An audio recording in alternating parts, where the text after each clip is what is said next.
হে আল্লাহ, কৃষকদের রক্ষা করুন। তুমি ছাড়া কে আছে আমাদের? আসসালামু আলাইকুম। দাঁড়িয়ে আছি হাপুনিয়াতে, এটা দুপচাচিয়ার পাশে। আপনারা আমার পিছনে দেখতে পাচ্ছেন আলুর এতটাই খারাপ দশা ভাই, কি বলবো। কৃষকের পিছনের দিকে একটু জুম করে দেখাও ভাই, এতই করুণ দশা। আলু কিন্তু কেউ কিনতেছে না, আলু নেওয়া থেকে তো দূরের কথা। আপনারা দেখতে পাচ্ছেন শয়ে শয়ে বিঘা কিন্তু এখানে জমিতে কিন্তু আলু ফেলে রাখছে মানুষ। আলু এখন যেন কৃষকের গলার কাঁটা, না পারছে গিলতে, না পারছে ফেলতে।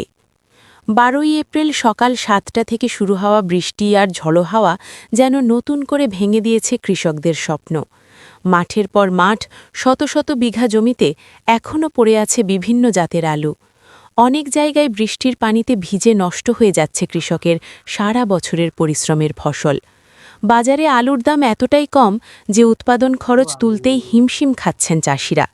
সাধারণত আলু তুলে শুকিয়ে ভালো দামের আশায় বিক্রি করেন তারা, কিন্তু এবার সেই আশা যেন ধূলিসাৎ হয়ে গেছে। চারদিকে তাকালেই দেখা যাচ্ছে অবহেলায় পড়ে আছে শত শত মন আলু। অনেক কৃষক লোকসান মেনে বিক্রি করছেন, আবার অনেকেই বাধ্য হয়ে মাঠেই ফেলে রাখছেন তাদের কষ্টের ফসল। স্থানীয় এক কৃষকের কাছে জানতে চাইলে তিনি হাউমাউ করে কেঁদে ওঠেন। চোখে পানি নিয়ে শুধু বললেন, সারা বছর পরিশ্রম করলাম, কিন্তু আজ আলুর দাম নাই।